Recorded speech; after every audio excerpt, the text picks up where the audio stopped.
My name is Ava Monroe. I'm 31 years old and live in Portland, Oregon.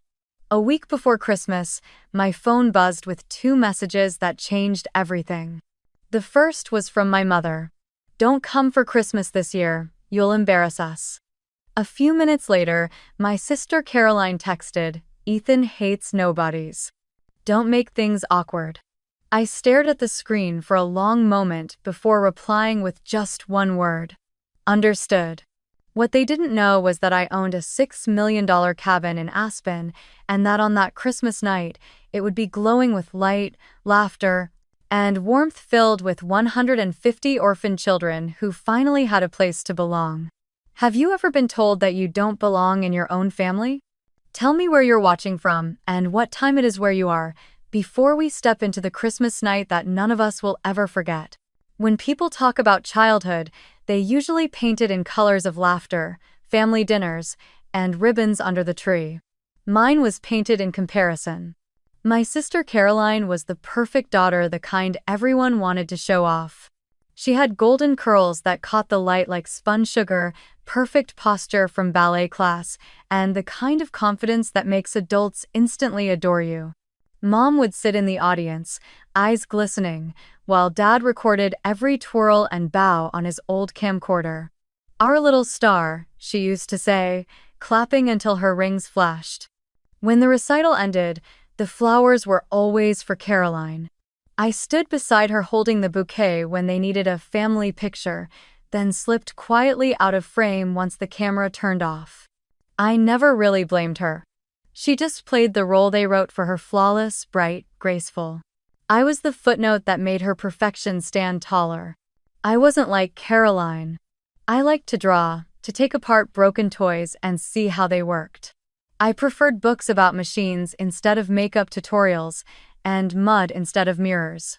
When Mom found screws and wires on my desk, she frowned as if I'd brought home something indecent.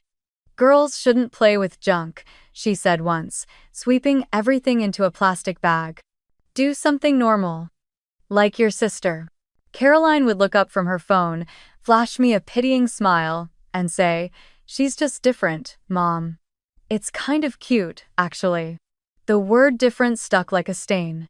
It meant less than. One Christmas when I was 13, the living room glowed with the scent of pine and cinnamon. Caroline sat cross-legged near the tree, unwrapping a small Tiffany box tied with silver ribbon. Inside was a delicate heart-shaped necklace, gleaming like a promise. Mom gasped dramatically, kissed her cheek, and said, "You deserve this, sweetheart. You've worked so hard." I waited for my turn, tracing the patterns on the rug, pretending not to look eager. Finally, a small package with my name appeared at the bottom of the pile. I tore it open and found a plain sketchbook with thin paper, the kind you could buy at the grocery store checkout line. Mom smiled absently and said, "We know you like to draw." That was it. No hug, no pride, just a polite acknowledgement, as if my interests were something to be managed, not celebrated. I mumbled thank you and kept my head down.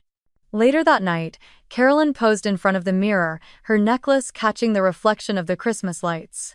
I sat on the floor beside her, sketching her outline in pencil, quietly realizing that maybe I was never meant to shine in the same room. At 15, I entered the county science fair with a project I'd built from scrap parts in Dad's garage, a small wind-powered generator made from the motor of an old blender. I worked for weeks, soldering wires until my fingers blistered, skipping sleep just to see the tiny fan spin under its own power.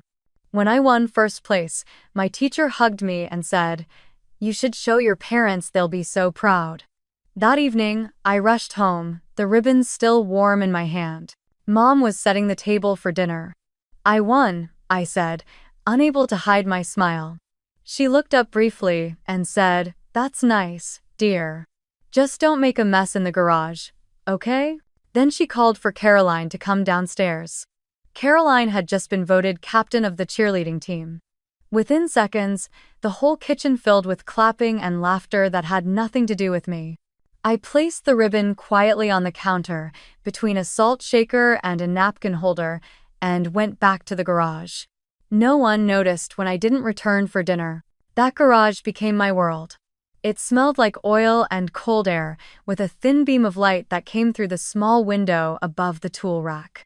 I kept a little radio there, always tuned to static because it was the only sound that didn't interrupt my thoughts.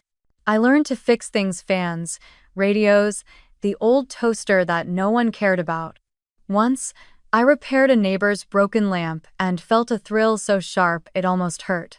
It wasn't about the praise, it was about seeing something broken come back to life under my hands.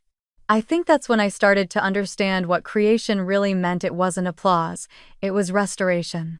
Sometimes, on the coldest nights, I'd hear music from the living room, the soft hum of Christmas carols, the sound of champagne glasses clinking. Through the thin garage wall, I could hear my mother's laugh and Caroline's high-pitched giggle. I'd sit there under the dim yellow bulb, sketching circuit diagrams in my notebook, and tell myself it didn't matter, but deep down, it did. Every smile they shared without me became a quiet promise to myself that one day I'd build a world where no one could tell me I didn't belong. That garage, with its cracked floor and smell of rust, became my first sanctuary, the place where I learned that sometimes being ignored isn't the end of your story. It's the start of your independence. By the time I turned 17, I had already learned that silence was safer than attention. My days revolved around grades, part-time jobs, and the small hum of machinery I built from discarded parts. So, when the letter from the University of Washington arrived, heavy with the embossed seal, I almost didn't believe it was real. A full scholarship for computer engineering, 4 years of tuition, housing, and books completely covered. For a moment, standing on the porch in my worn jeans and oil-stained sweatshirt, I felt like the world had finally cracked open a door just wide enough for me to slip through.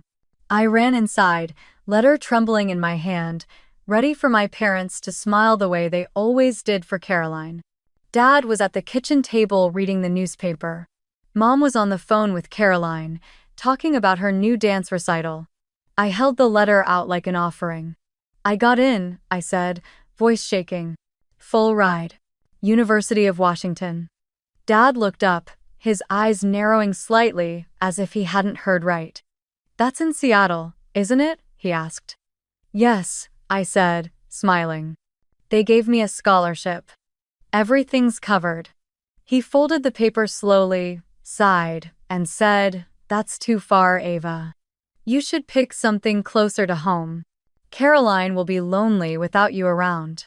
Mom nodded, still half distracted by the phone call. "You don't want to move all the way up there, honey. Think about holidays, family dinners. It's better to stay near us." I waited for someone to say they were proud. No one did. Caroline's laughter spilled through the receiver, light and effortless, as if mocking the moment. That night, I sat on the edge of my bed staring at the letter again, reading and rereading the words as if they might disappear. Full tuition, housing provided.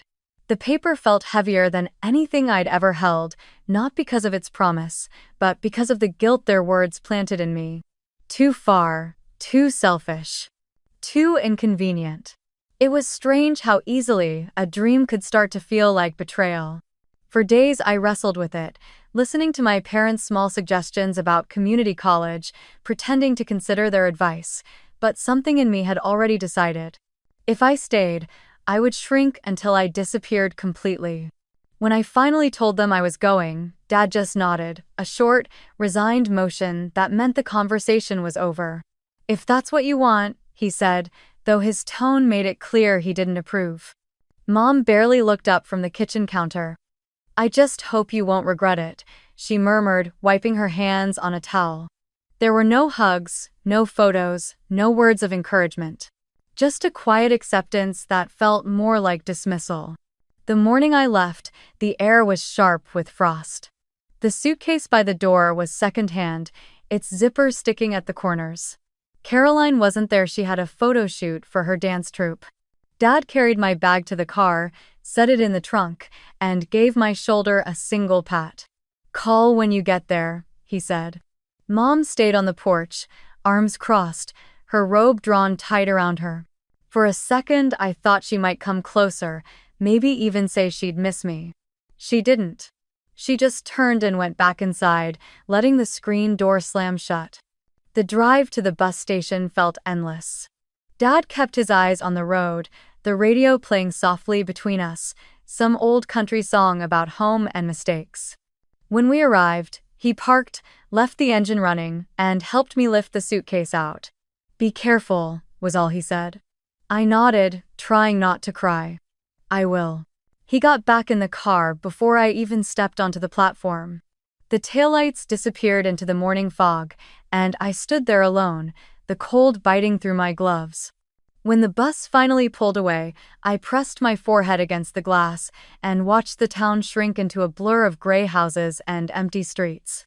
For years, that place had defined me, its silence, its favoritism, its smallness. But as the miles rolled by, I felt the leash of expectations snap one link at a time. I wasn't just leaving home. I was leaving the invisible script that had always told me who I was allowed to be. For the first time, the horizon felt wide enough to breathe. I left not just my home, I thought, but the invisible leash that had always tied me there. Seattle greeted me with rain that never seemed to stop. It wasn't the soft drizzle I'd imagined from travel magazines. It was a steady, gray curtain that soaked everything and left the city smelling of metal and coffee. I rented a small room above a Vietnamese bakery in the University District.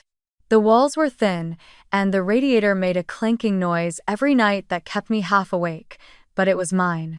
The scholarship covered tuition and a small meal plan, but everything else was on me.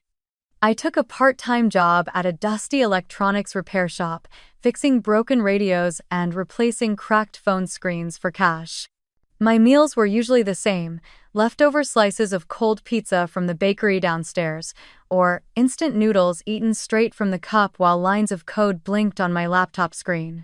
During those first months, I learned how survival could blur into routine. I'd sit at a wobbly second-hand desk, balancing my calculus textbook beside a soldering iron, alternating between homework and customer repairs. The city outside glowed with neon reflections in puddles, but I barely noticed.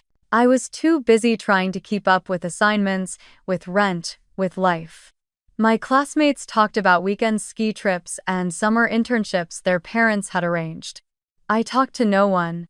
But in that solitude, something began to form: a small, stubborn idea that maybe I didn't have to wait for someone else to open a door. Maybe I could build one. It started as a class project, a program that mapped delivery routes to minimize wasted time and fuel. While everyone else built simple apps for groceries or parking spots, I wanted to tackle something bigger. I spent nights testing algorithms until dawn, my fingers trembling from caffeine and lack of sleep. When I realized the model could apply to medical supplies, tracking shipments between hospitals, pharmacies, and labs, I felt a flicker of excitement I hadn't felt in years. I called it Vector Route, a name that sounded almost too ambitious for a single line of code. After graduation, I turned that project into a company, if you could call it that. My office was a corner table at a 24-hour cafe near Pike Street, where I bought one coffee and stayed until closing. I'd sit there at 2 a.m., headphones on, laptop glowing in the dark, pretending the hum of the espresso machine was the sound of an empire being built. I maxed out 2 credit cards to pay for servers and web hosting, printed my own business cards on cheap paper, and sent out cold emails to anyone remotely related to hospital logistics. Most didn't reply. Some did, politely, then disappeared. Every no hurt, but I'd already been invisible most of my life. Rejection didn't scare me anymore. What scared me was staying small. The breakthrough came a year later. A small regional hospital in Spokane replied to one of my messages. Their supply chain was a mess: late deliveries, expired stock, wasted resources. They agreed to a 1-month trial of my software. I didn't sleep the night before the system went live. I sat in my cramped apartment watching the server dashboard, waiting for the first shipment update to register. When the green checkmark finally appeared, I exhaled so hard it felt like I'd been holding my breath for years. By the end of that month, delivery efficiency had improved by 18%. They signed a year-long contract, and for the first time, Vector Route Technologies had a real client.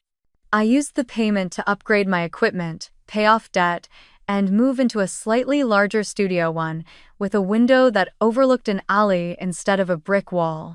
The success was small, but it felt monumental. I kept working, adding new features, refining the code, reaching out to more hospitals. Still, I was my own engineer, marketer, and accountant, juggling spreadsheets and sleepless nights.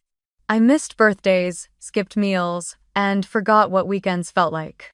But every time fatigue whispered, "Quit," I'd remember that girl in the garage back home, soldering broken wires under a single bulb, waiting for someone to notice. Now I didn't need them to notice, I just needed to keep going. Then the world changed. The pandemic hit like a tidal wave, drowning every routine, breaking every system. Hospitals were running out of masks, ventilators, basic supplies. Trucks were stranded, warehouses overwhelmed. I still remember the night my phone rang. It was the logistics director from Spokane. His voice shook as he said, "We can't track what's going where. Can your system handle statewide demand?" I didn't know if it could, but I said yes anyway. Within 48 hours, I repurposed Vector Route to monitor every shipment of medical supplies across Washington.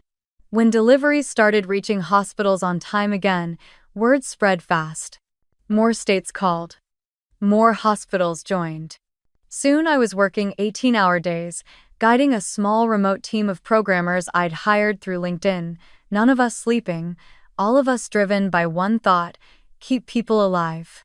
By the end of that year, Vector Route was integrated into multiple healthcare networks.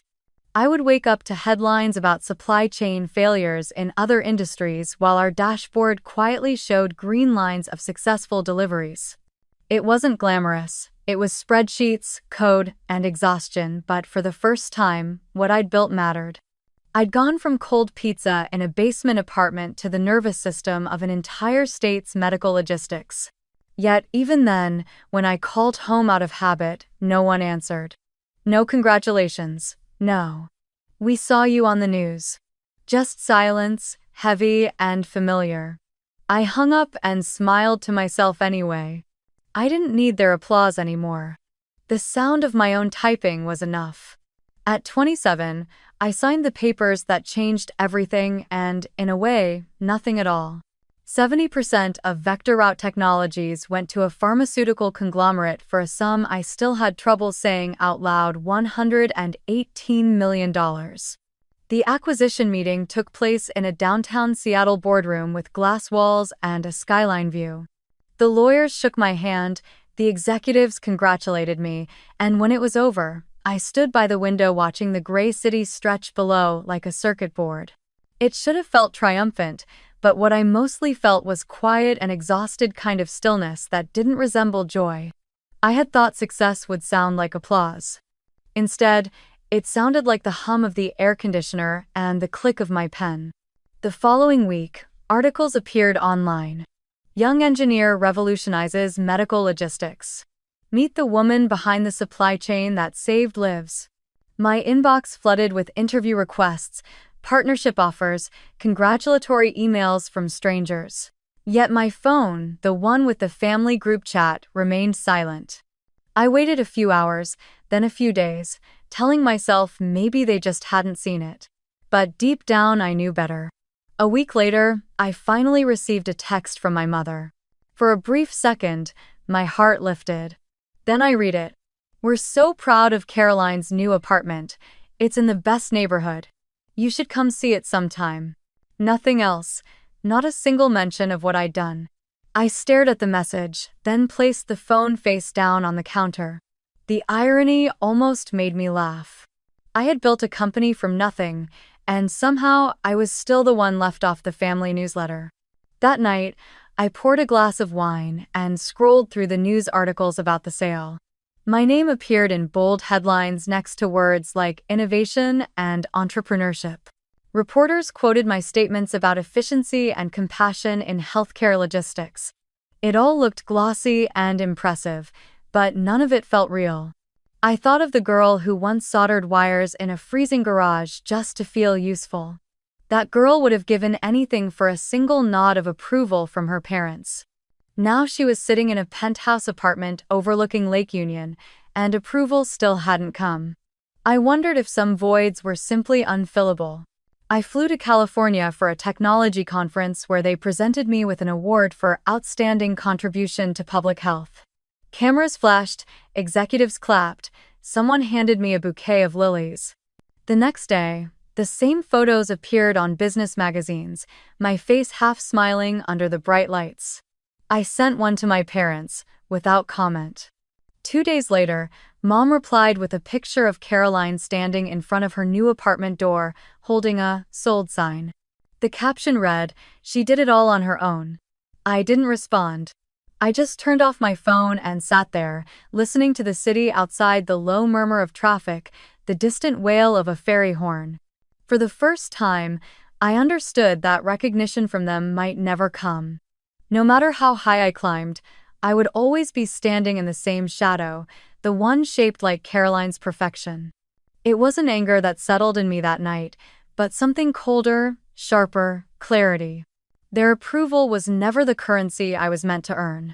My life didn't need their validation to be real. I looked out the window at the skyline. I'd built my life against each light in every tower, proof that you could build a world of your own and still be unseen by the people who once defined you. I whispered the words I'd avoided for years, not as resentment but as truth. To them, I'll always be the other daughter. And for the first time, that truth didn't hurt. It just set me free. After the sale was finalized and the world labeled me successful, I began to crave something quieter, something that wasn't measured in numbers or headlines. Seattle felt too crowded, too polished, too performative. I wanted silence. Real silence. One afternoon, while scrolling through listings online, I found a 40-acre stretch of untouched land in Marble Ridge, Colorado. It sat on a gentle slope facing the Elk Mountains, where snow lingered late into spring and the air smelled like pine and solitude. The listing photos were grainy, just a frozen meadow and a scattering of spruce trees, but something in it called to me. I booked a flight the next day. The moment I stepped onto that land, I knew. The wind moved through the pines with a low, steady hum, and beyond them rose the jagged peaks, their edges dusted in white. There was no cell signal, no noise but the crunch of snow beneath my boots. Standing there, I could almost hear the echo of my own heartbeat. I decided right then I would build something here. Not a mansion to show off, not a vacation home to impress investors, something that felt like breathing. Construction took nearly 2 years. I designed every inch myself with a local architect, sending sketches and notes scribbled in pencil. I wanted redwood timber, not steel or glass towers. The main cabin stretched wide, its beams cut from trees that once grew nearby. The facade was anchored by gray stone and floor-to-ceiling windows that caught the changing colors of the mountains. When the sun rose, light poured through the glass like liquid gold, painting the interior in soft amber. In the evenings, the same glass reflected the snowy peaks, turning the cabin into a mirror of the world outside. Inside, I built 12 bedrooms, each one with a wide window seat and a single armchair. I told the architect, every room needs a place to sit and just exist. Those seats became my favorite part, tiny sanctuaries for whoever might someday visit. The kitchen was open and warm, with oak cabinets and a black marble island, polished smooth as a river stone. The smell of pine always mingled with something else, cinnamon, orange peel, or the faint smoke of the fireplace that dominated the great hall. Its stone was hewn from the same quarry as the mountain itself, rough and gray, stretching all the way to the rafters. When it burned, the sound of crackling logs filled the air like music. Behind the house, I had an artificial lake carved into the frozen earth, a small oval pond that mirrored the sky in summer and turned into a sheet of blue ice in winter. I stocked it with trout and left a wooden bench nearby. In the evenings, when the wind dropped, the surface of the water became perfectly still, reflecting the stars so clearly it looked as if the universe had spilled across the ground. Some nights, I'd wrap myself in a blanket, sit by that lake, and think about the girl who used to draw dream houses in a 10-cent sketchbook. Everything about the cabin carried intention. The long dining table made from a single slab of walnut, where I imagined someday gathering people who had nowhere else to go. The library alcove filled with old engineering manuals and novels I'd collected from thrift stores. Even the stair rails hand-carved pine, smooth beneath the touch, were reminders of hands that built something real. It wasn't luxury, it wasn't excess, it was proof of presence. When the final nails were set and the workers packed up their trucks, I stayed behind for the first night alone. The cabin still smelled of sawdust and fresh varnish. I lit the fireplace, pulled a blanket over my shoulders, and walked barefoot across the wooden floor. Every footstep echoed softly, like a heartbeat through the walls. Outside, the snow was falling in thick, silent flakes, layering the balcony railings and the pines until the world turned white. I opened the window and let the cold air drift in. I looked around not as someone admiring wealth, but as someone who finally recognized her own existence. Every beam, every brick, every pane of glass felt like a piece of me stitched together after years of being unseen. For so long, I'd been the quiet daughter, the afterthought, the shadow of Caroline's perfection. This cabin was the opposite of all that. It didn't need anyone's applause. It didn't need to fit into someone else's idea of success. It stood here because I willed it to. When dawn came, the mountains glowed pink and gold. Light streamed through the windows, touching the grain of the wood, the black marble counter, the soft curve of the leather chairs. I sat at the kitchen island with a mug of coffee, watching steam curl upward into the morning. It was then that I whispered aloud, as if the mountains were listening. This cabin isn't luxury, it's a declaration. That I exist. From that day on, I never called it property. I called it sanctuary. Marble Ridge wasn't an escape, it was the first place in my life that felt like mine. Winter arrived like a whisper this year, soft at first, then relentless. Portland was wrapped in a thin blanket of snow, the streets quiet except for the occasional hum of tires against slush. I was sitting by the window of my apartment, hands curled around a mug of tea gone cold, when my phone buzzed. A message from my mother. For a split second, I thought maybe, just maybe, it would be different this time. Maybe she'd ask if I was coming home. But when I opened it, the words were short and precise, each one slicing cleanly through the air. Don't come for Christmas this year, you'll embarrass us. The breath caught in my throat. I read it again, slower, as if a second reading might soften it. It didn't. Before I could even process the sting, another message appeared, this time from Caroline. Ethan hates nobodies. Don't make it awkward. My thumb hovered above the screen. There was a time when I might have tried to defend myself, to explain, to beg for a place at that table. But those days were gone. I typed 2 words. Understood. And hit send. Outside, the snow thickened, erasing the color from the world. I set my phone face down and watched the faint reflection of city lights blur in the glass. The tea on the table had cooled completely, its surface still and lifeless. Somewhere deep inside, a small part of me went quiet, not from hurt, but from recognition. This was the pattern, after all. It had always been. I'd learned long ago that my existence embarrassed them because it didn't fit their picture of perfection. Caroline, with her golden hair, her lawyer husband, her shiny suburban home that was the Monroe they wanted the world to see. I was just the stray shadow they couldn't quite erase. Without thinking, I scrolled to Miles's number and pressed call. My uncle's younger brother, technically my cousin, but more like a lifeline. He answered on the second ring, his voice warm and weary. Ava? What's going on? I laughed softly, though it came out more brittle than I meant. Mom texted. Christmas is small this year. Just Caroline and Ethan. There was a pause, then a heavy sigh. You're not the only one. Even Grandma wasn't invited.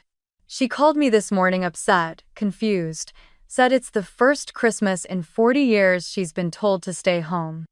Oh. I stared at the falling snow until the world outside blurred completely. Even Grandma, I repeated. The words sounded unreal. Even Grandma, he said again. And then I laughed. It wasn't a happy laugh, it was sharp, hollow, the kind that comes when you've finally stopped expecting anything different. They've really outdone themselves, I murmured. They wanted small. I guess they got it. All their After we hung up, I sat for a long time, the apartment dim except for the faint glow of the streetlight outside. My eyes landed on the photo hanging by the door, a winter landscape of Marble Ridge, taken just after the cabin was finished. Snow on the roof, smoke curling from the chimney, and the mountains rising behind it like silent witnesses. A place built to be quiet, to heal. But now, it felt like it was waiting for something more. On impulse, I picked up my phone again and dialed a number I hadn't called in months. Ava? Grandma's voice came through, thin and gentle, like a candle flame in the wind. Sweetheart, I wasn't sure if I'd hear from you this Christmas. I hesitated, feeling the familiar lump in my throat. I heard what happened, I said softly. Miles told me. She sighed. Your mother said the house will be too full with Caroline's family. Can you imagine? Too full for me. I took a breath. Then come to me, I said. To the cabin. There was silence on the line, and then a fragile laugh. To Colorado? You want this old woman to brave the mountains? I smiled. Not just you. I want to do something this year, something different. There's an orphanage in Glenwood Springs, about 40 minutes from the ridge. 150 kids. They've lost a lot this year, Grandma. What if we gave them a Christmas instead? The silence stretched, and for a moment, I thought she might say no. But then her voice came back, trembling but alive with warmth. Ava, that's the kind of small I wouldn't mind. Yes, my dear, let's do it. When the call ended, I stood by the window again, snow falling thick and steady, soft enough to muffle the city below. My reflection in the glass no longer looked like someone shut out, it looked like someone standing on the edge of something new. I whispered to the quiet room, my voice steady, almost smiling. They wanted small. I'll show them what small kindness can do when multiplied by 150. Outside, the snow kept falling, but inside me, a spark had caught, and this time, I wasn't going to let it fade. The next morning, the city was still half asleep under its thin white blanket when I sat at my desk, with a notebook open and a single word written at the top. Christmas. I stared at it for a while, letting the weight of it sink in.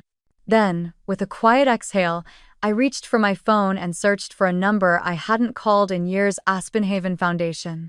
They were the nonprofit I'd secretly donated to back when Vector Root first turned a profit, an organization that cared for orphaned and displaced children across Colorado. I'd always sent the checks anonymously, signing them from a friend who remembers what it's like to be forgotten. This time, I wasn't sending a check. I was calling. The line clicked, and a woman's warm, steady voice answered. Aspen Foundation, this is Ruth speaking. Hi, Ruth, I said, smiling despite my nerves. My name is Ava Monroe. I've supported your foundation before, but this year, I'd like to do something different. Something bigger.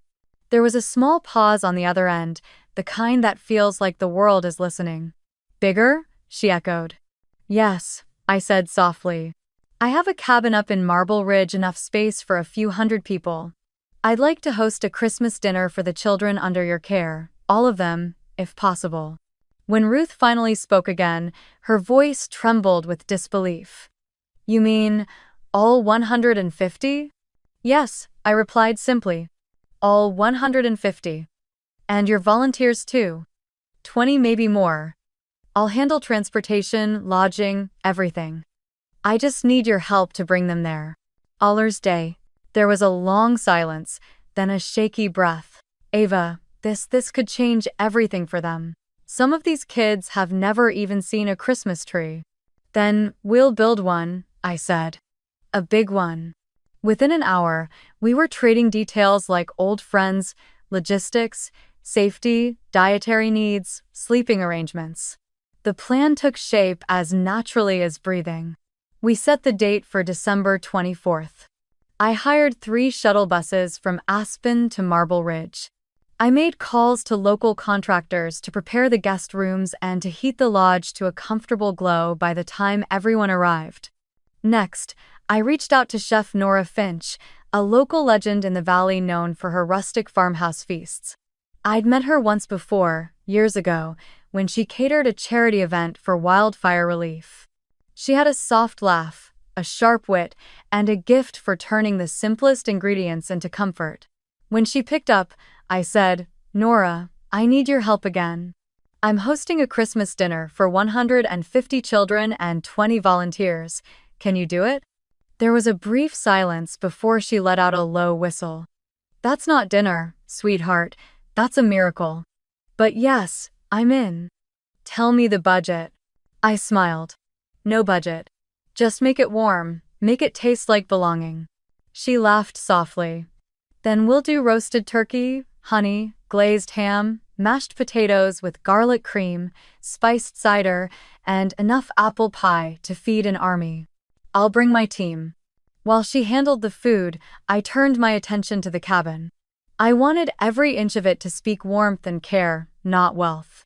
I called a local carpenter, Tom, who'd helped during construction, and told him I needed a Christmas tree 14 feet tall, freshly cut pine. He chuckled. "That'll barely fit through your front doors." "I know," I said. "That's the point." 2 days later, the tree arrived, its branches heavy with the scent of winter. I stood in the great hall and watched as Tom and his crew anchored it in place, the top nearly brushing the vaulted ceiling. But instead of decorating it with the usual glass ornaments or glittering lights, I asked for something different. We strung the branches with green wool mittens, one for every child who would walk through the door. Each pair was handmade by women from a nearby artisan collective, the soft yarn dyed in shades of forest and moss. When the last mitten was hung, the tree glowed not with glitter, but with tenderness. For gifts, I refused to buy expensive gadgets or toys that would soon break. Instead, I ordered boxes of hardcover storybooks, fairy tales, adventure tales, and books about courage. Alongside each, I packed a winter coat and a handwritten card that read, "You matter more than you know. Allah." On the back of every tag, I wrote the same line that had once carried me through my loneliest years. From a friend who remembers what it's like to be forgotten. I instructed everyone involved, the drivers, the chef, the decorators, not to mention my name. "No announcements, no donor plaques, no recognition," I said firmly. "If anyone asks, just tell them it's from a friend." As the days passed, the cabin transformed. Firewood was stacked high beside the hearth. The scent of cinnamon and pine filled the air. In the library, I replaced the business books on the shelves with puzzles and coloring sets. In every guest room, I left a small wooden toy or stuffed animal on each pillow, and beside it, a note in my handwriting. "You have a place here." One evening, as the sun dipped behind the Elk Mountains, I stood on the balcony, staring at the valley below. The world was blanketed in snow, and the air was so still I could hear the faint hum of the wind brushing against the trees. For a moment, I felt the ghost of my mother's words, "Don't come for Christmas, you'll embarrass us," echo somewhere in the distance, but it didn't sting anymore. I looked at the glowing windows of the cabin, each one flickering like a promise, and whispered into the cold, "They wanted small. I'll show them what small kindness can do when multiplied by 150. The snow kept falling, soft and endless, like an answer from the universe itself, quiet, steady, and full of grace. By Christmas Eve, Marble Ridge had become a postcard, a vast, glistening silence broken only by the sound of snow brushing against pine branches. The sky was an endless silver dome, and the air felt so crisp it almost hummed. Inside the cabin, the fires burned bright, and the walls pulsed with warmth, the smell of cinnamon, roasted herbs, and pine resin drifting through every room. Strings of amber lights lined the windows, and the great tree in the hall stood tall and proud, its branches heavy with green mittens and handmade notes instead of ornaments. The scent of baked apples and butter drifted from the kitchen, where Nora Finch and her team worked like an orchestra, every movement deliberate and graceful. Around 5 in the evening, a soft vibration rolled through the valley engines climbing the ridge. I stepped onto the porch just as the first shuttle bus came into view, its headlights cutting through the swirling snow. Then another. And another.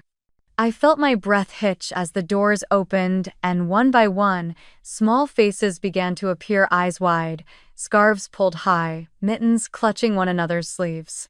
The air filled with laughter and steam as the first group stepped into the light. Nora came to stand beside me, wiping her hands on her apron. "You ready?" she asked. I smiled, feeling the burn of tears behind my eyes. More than ever. As the children tumbled out, their boots crunching over the snow, their awe filled the space between mountains. "It's so big!" One boy shouted, pointing at the cabin, his cheeks flushed pink from the cold. "It looks like a castle," said another. The volunteers followed closely behind, their breath forming white clouds as they guided the children up the steps. When they entered the hall, a hush fell over the group. The tree glowed softly, and the fireplace threw honey-colored light across the wooden floor. The children stood still for a moment, looking up at the 14-foot pine with its branches dressed in green mittens. Then, as if some invisible thread snapped, they ran forward all at once, circling the tree, giggling, touching the mittens, whispering to each other. "They're real." A little boy gasped, pressing his cheek to one of the soft woolen gloves. I laughed quietly and knelt down to adjust a strand of lights that had fallen loose. A girl with brown hair, maybe 7, maybe 8, tugged at the hem of my coat. Her eyes were round and curious. "Is this really your home?" she asked softly. I looked at her, then at the glowing faces behind her, all of them discovering warmth like it was something new. "It's ours tonight," I said. She smiled, small and shy, before running off to join the others, her boots squeaking against the polished floor. Nora appeared again, holding a tray of mugs. "Hot cocoa," she called. "With cinnamon and marshmallows." Instantly, the line formed. The air filled with the sound of spoons clinking and laughter bubbling like music. Volunteers moved gracefully among them, handing out scarves, plates of cookies, and blankets for the smallest children. Outside, the snow continued to fall, but inside, it felt like the entire world had leaned closer to listen. By 7 o'clock, dinner was ready. The long walnut table stretched across the hall, covered in white linen and candles flickering like small suns.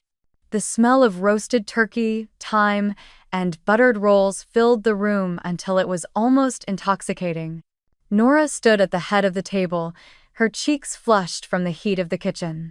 "All right, my little snow angels," she said, waving her ladle like a baton. "Time to eat." The children cheered, pulling out chairs that were far too big for them. Laughter and chatter filled the hall as plates were passed around: golden roast chicken, mashed potatoes piled high, green beans tossed with almonds, apple pie steaming at the center of every table. Volunteers moved among them with gentle hands and wide smiles. I took a seat at the far end, watching everything unfold. A boy was telling a joke so bad that 2 girls nearly spilled their cider from laughing. Another child tried to carve his roll with the wrong end of his fork.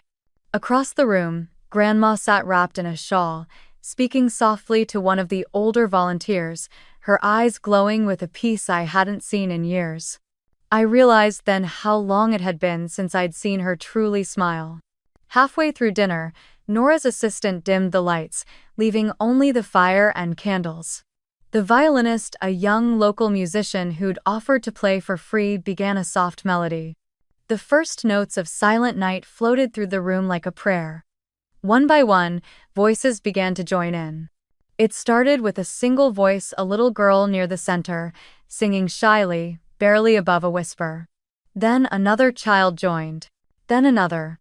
Soon, the sound grew 150 voices rising together, fragile but clear, filling the wooden beams with light. Their tones wove through the air, imperfect yet beautiful, like something too pure to belong to this world. I stood there frozen, tears spilling freely down my face. Nora stopped beside me, her hand warm on my shoulder. "You hear that?" she whispered. "That's what love sounds like." 1.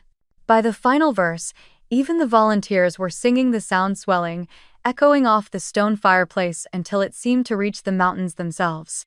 When the song ended, the room was silent again, the kind of silence that hums with life. Then came the applause, wild and unrestrained, followed by laughter, hugs, the kind of joy you can't script. Later, as dessert was served, slices of apple pie and mugs of steaming cider, I noticed one of the volunteers near the window, snapping a picture.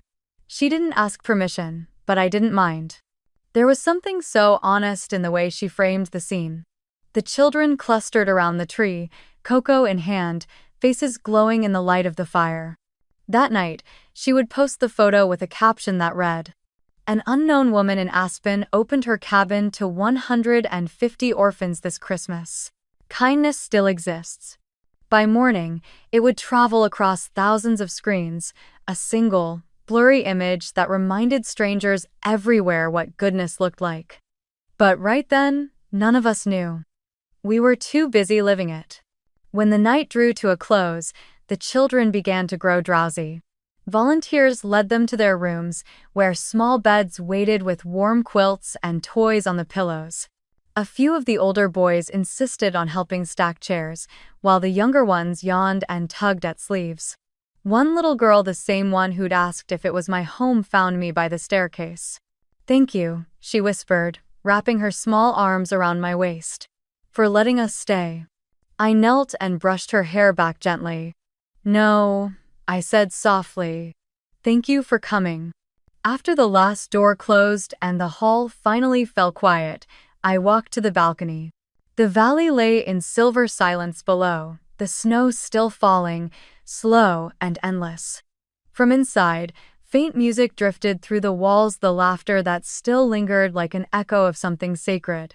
I wrapped my coat tighter and whispered into the cold, "This is what Christmas should feel like." Behind me, the fire crackled softly.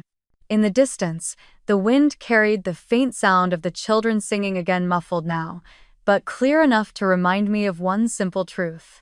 Sometimes the smallest kindness can rewrite the story of 150 hearts, and maybe, just maybe, one broken one too. Morning came slowly, filtered through the tall windows in soft gold, the snow outside glowing like crushed glass under the first light. The cabin was still and peaceful now, just the sound of wind brushing against the glass and the faint creak of the wooden beams settling in the cold. I made coffee in the kitchen, still replaying fragments of the night before. Children laughing by the fire, Grandma's face illuminated by candlelight, the sound of silent night echoing through the hall. For the first time in years, Christmas had felt real. Then my phone began to buzz. Once. Twice. Then again, a constant vibration against the countertop that wouldn't stop. I frowned, reached over, and flipped it over. Dozens of notifications lit the screen. My inbox was overflowing, my name trending in tags I hadn't created. A headline from a local Aspen paper glowed at the top of the feed.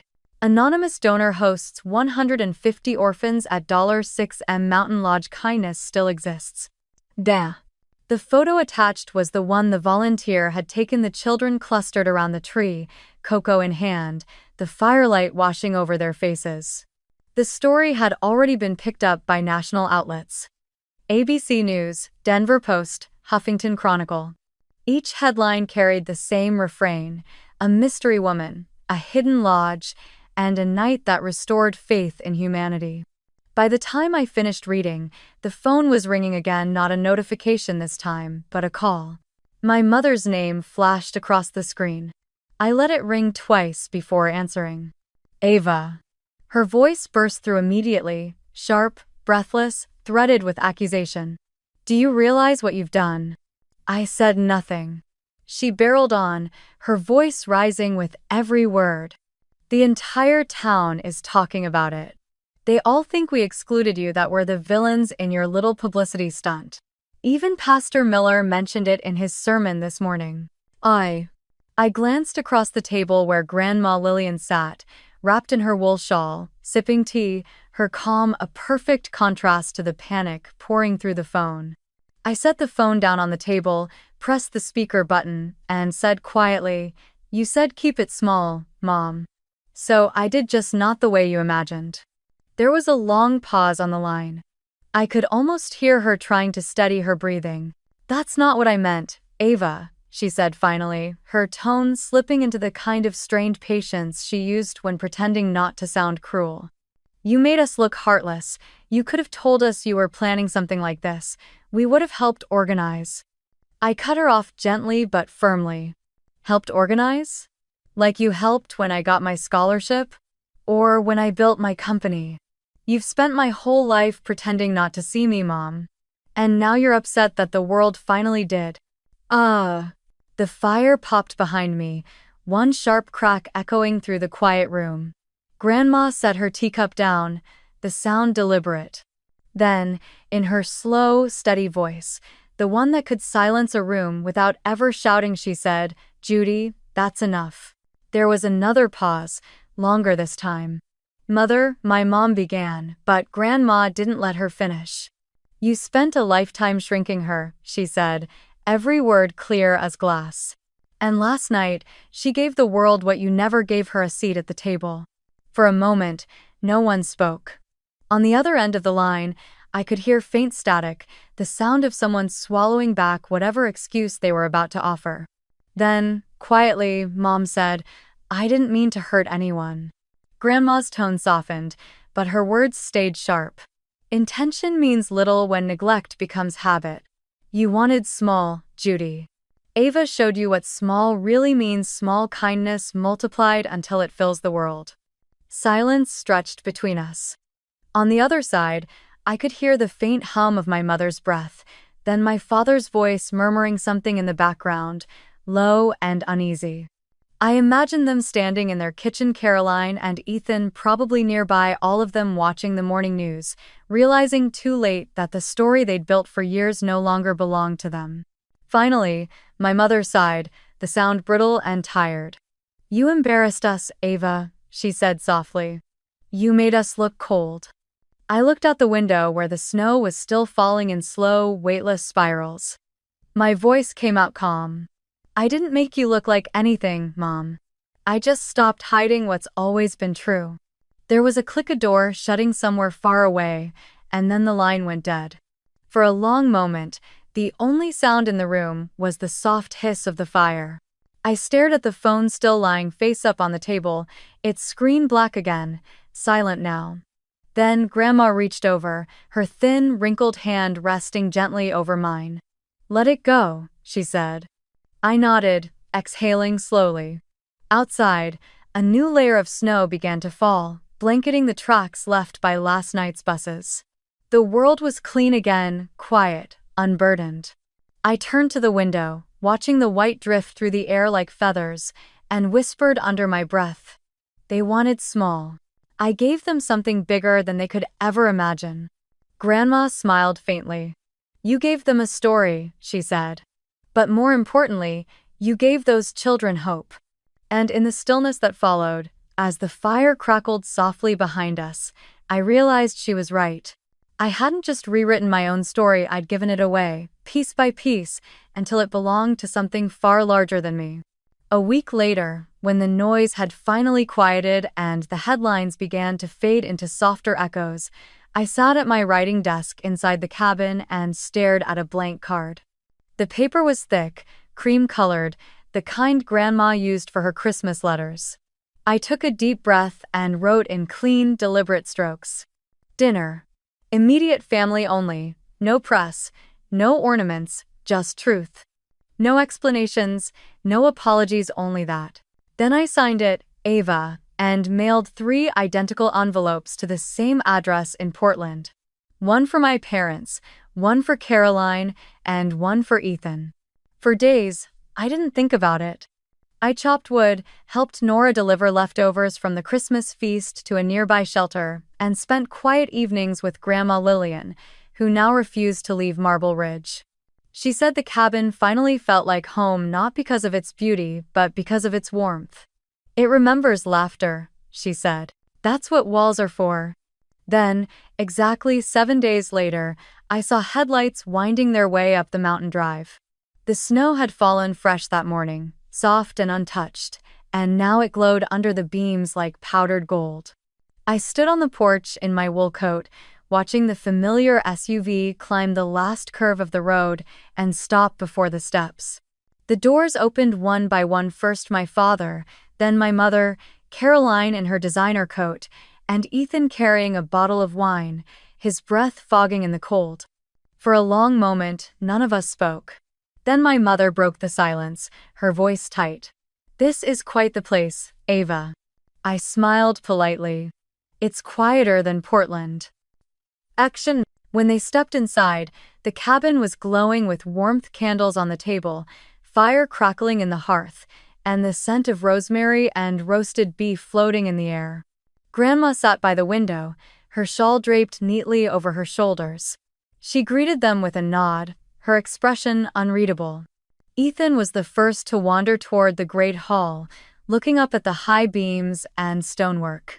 "Wait," he murmured, brow furrowing. "This architecture looks familiar." "This." I turned to him with a faint smile. "Your company did the insulation, didn't it?"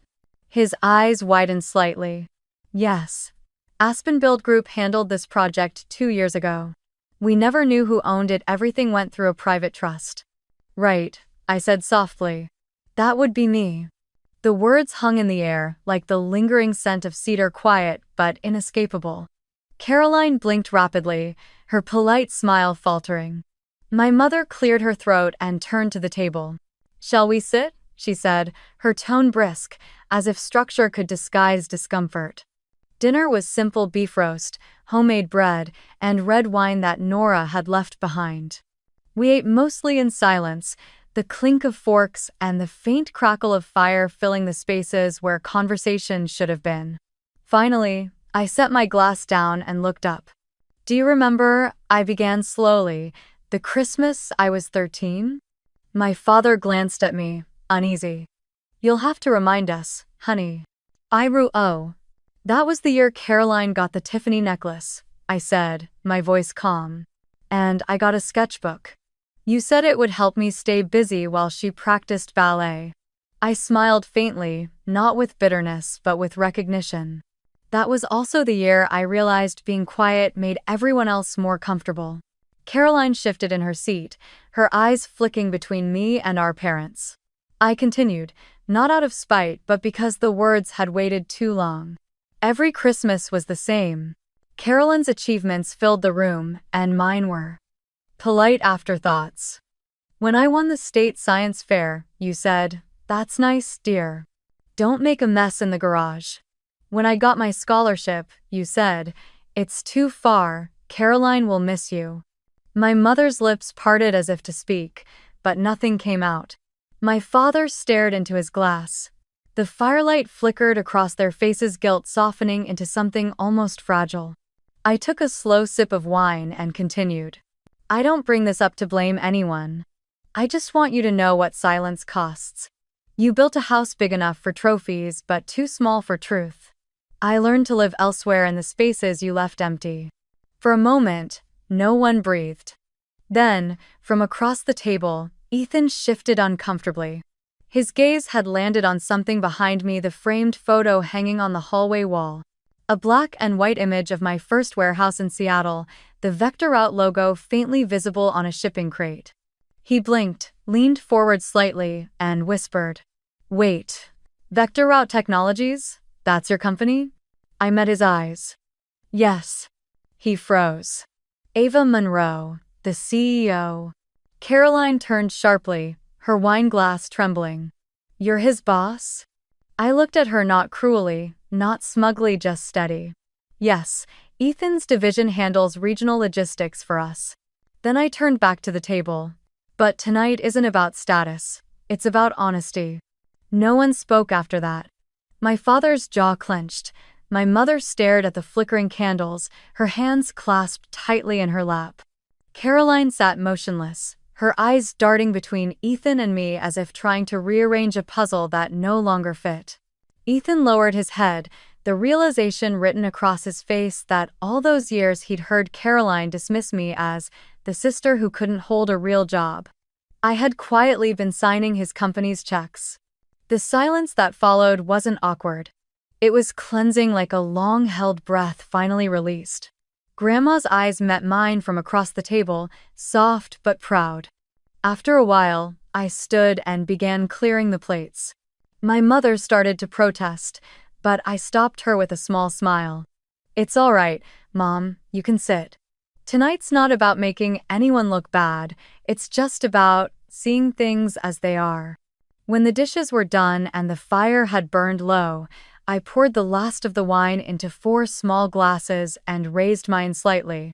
"To family," I said quietly. "The one we're born into and the one we learn to build ourselves." They lifted their glasses, hesitant but obedient. The room glowed in the amber light, and for a fleeting second, there was peace, not forgiveness, not yet, but understanding. Outside, snow began to fall again, soft and endless, as if the mountains themselves were erasing everything that came before. The night ended without ceremony. No tears, no apologies, just a quiet reckoning that hung in the air long after the plates were cleared.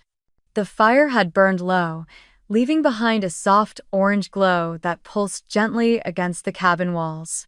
My family stood by the door, coats pulled tight, eyes downcast. My father muttered something about the roads icing over. My mother nodded too quickly, clutching her purse like a shield. Caroline said nothing. Her gaze lingered on me for a moment, unreadable, a flicker of shame, maybe envy, maybe something like recognition. As they turned to leave, Ethan paused at the threshold. The light from the chandelier caught the snow still clinging to his coat, turning it to silver. He looked at me not the way he used to look at Caroline's sister, but the way one professional sees another. A quiet understanding. "Thank you for the dinner," he said softly. Then, after a pause, "and for showing what respect looks like." I didn't respond right away. I just nodded, and he gave a small, almost imperceptible smile before stepping out into the cold. The door shut behind them, and their footsteps faded into the crunch of snow down the hill. The silence that followed was deep and sacred, the kind that feels like the world holding its breath. I turned back toward the great room. The table was still set, half-empty wine glasses, candle wax running down like tears, the smell of rosemary and bread lingering in the air. It didn't feel heavy or sad. It felt clean, like the end of a storm. Grandma Lillian was still sitting in her armchair by the fireplace, her shawl wrapped tightly around her shoulders. She looked up as I approached, her eyes soft but alive, like embers that refused to die out. "You did it, Ava," she said quietly. "You changed the story." I sat beside her, the fire warming my hands. For a long moment, I just listened to the sound of wood popping, the steady rhythm of the wind outside. "I didn't need revenge, Grandma," I said finally. "I just needed peace." She smiled, that knowing, almost mischievous smile she'd carried her whole life. "And you found it. Not by taking from them, but by giving to others. That's what they'll never understand. You didn't build this cabin to prove them wrong. You built it to make room for what was right." I leaned my head against the back of the chair, letting her words settle. Outside, the snow was falling harder now, thick and luminous, blanketing the world in quiet forgiveness. The light from the cabin spilled out through the windows, a soft, steady glow against the dark. It looked like a beacon, not of wealth or power, but of welcome. After a while, Grandma stood and kissed my forehead. "Get some rest, my dear. The world will talk about what you did last week, but I hope you remember tonight. Because peace doesn't always make headlines." Then she disappeared down the hall, her footsteps soft against the wood. I walked to the front door and stepped out onto the porch. The cold hit my cheeks, sharp but clean, and the sky stretched above me vast, white, and infinite. Snowflakes drifted slowly through the air, melting on my lashes, gathering on the railing like sugar. The mountain beyond was a perfect, endless hush.